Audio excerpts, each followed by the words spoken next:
Dua, tiga. Assalamualaikum warahmatullahi wabarakatuh. Teman-teman, malam ini suasana malam saya ingin bercerita dan curhat. Dulu bertahun-tahun saya merasakan sesuatu yang mengganjal dalam pikiran saya, yaitu setiap kali berangkat kemana-mana, pergi kerja atau berangkat bermain ke tempat lain, seringkali di jalan-jalan menemukan orang-orang terlantar dan orang-orang yang dalam kondisi punya penyakit kejiwaan dan tidak ada yang mengurus. Kayaknya sudah bertahun-tahun. Dalam ketidakberdayaan saya cuma bisa mengelus dada, cuma bisa merasakan sesuatu bahwa mereka itu juga manusia biasa yang perlu mendapat perhatian.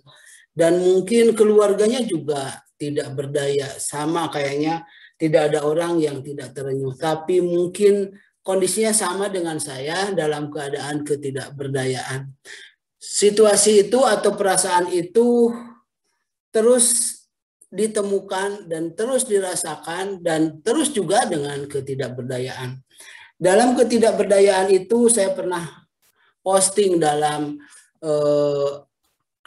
di Facebook sebagai status bahwa saya memohon kepada pemerintah dan pihak terkait dengan kaitan hal ini. Ya, karena mungkin berbagai macam kesibukan yang dilakukan atau yang dikerjakan oleh Bapak Presiden atau aparatnya kayaknya masih belum tertangani.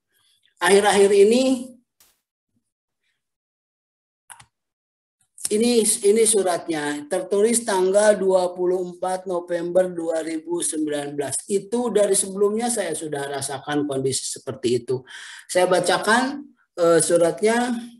Bapak Presiden yang terhormat, melalui Menteri Sosial dan pejabat terkait, saya sampaikan permohonan kepedulian mengenai kondisi sekarang di jalan-jalan banyak orang yang lagi kena musibah sakit jiwa dan berkeliaran, tidak ada yang mengurus. Oleh karena itu saya mohon agar pemerintah memberikan perhatian untuk mengurusnya, karena mereka adalah anak bangsa juga makhluk yang dimuliakan Tuhan.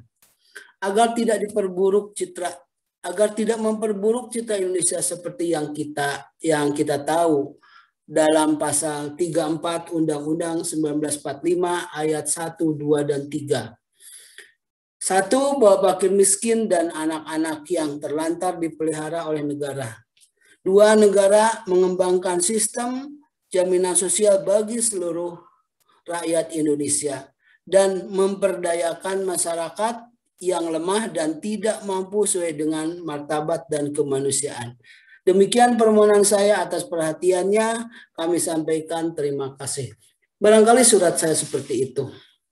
Saya tidak terlalu kecewa karena perhatian, tetapi lambat laun ketika saya sedikit membuka YouTube ternyata banyak orang-orang yang mempunyai perasaan yang sama, tetapi mereka melakukan dengan action yang terbaik. Itu keterharuan saya, rasa kebersyukuran saya.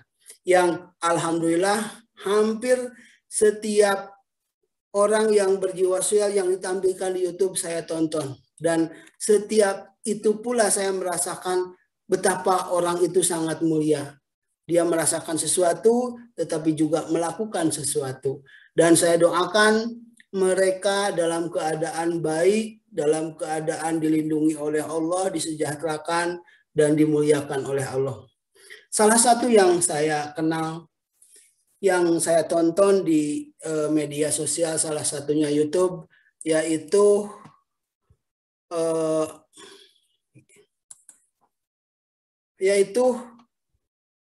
Prativi Novianti. Bayangkan seorang pramugari sampai berhenti untuk meninggalkan pekerjaannya. Bekerja sama dengan seorang artis yang sangat terkenal dan saya kira kepopulerannya sudah tidak diragukan lagi, Irfan Hakim.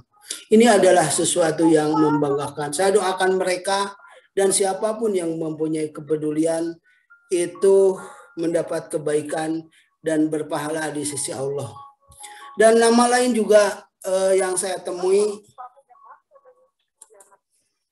ada yang lain, yaitu seorang polisi, mungkin di luar dinasnya, di luar jam kerjanya, dia melakukan sebuah kebaikan yang saya pikir ini sangat mulia. Dan ini juga mendekatkan seorang pejabat negara dengan masyarakat. Ini kebaikan. Saya hampir setiap tayangan dia saya tonton. Ini adalah kebersyukuran saya, kebanggaan saya, dan saya sangat mendoakan. Ada lagi anak muda yang juga melakukan hal yang sama, kebaikan-kebaikan. Ini salah satunya, yaitu Ade Septian. Dia menolong orang yang berjualan, dan orang yang berjualannya juga begitu mulia, dia menyelamatkan seorang anak yang dibuang oleh orang tuanya. Ini satu inspirasi buat saya, walaupun sampai saat ini saya belum bisa melakukannya. Dan ini tampilan-tampilan atau tayangan-tayangan ini teman-teman juga harus ikut mendukungnya. Paling tidak menyukainya, paling tidak merasakan sesuatu.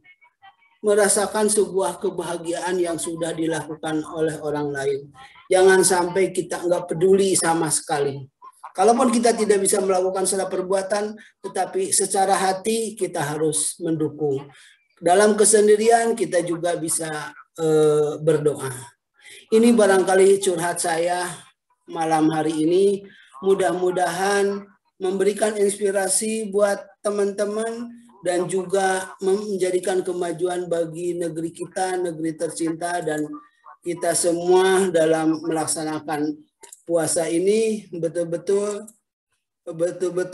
mengefek kepada kejiwaan kita, peduli kepada sesama. Kenapa kita mesti lapar? Supaya merasakan orang lain yang lapar. Kalau orang yang berpuasa lapar, bisa saja sudah diharapkan nanti bisa makan karena sudah disediakan. Kalau orang yang betul-betul kelaparan, dia belum tentu dia akan menemukan makan atau tidak. Sekali lagi, ini sebuah apresiasi, terima kasih kepada para orang-orang yang peduli sosial. Semoga kita semua damai dan sejahtera. Sekian, Assalamualaikum warahmatullahi wabarakatuh.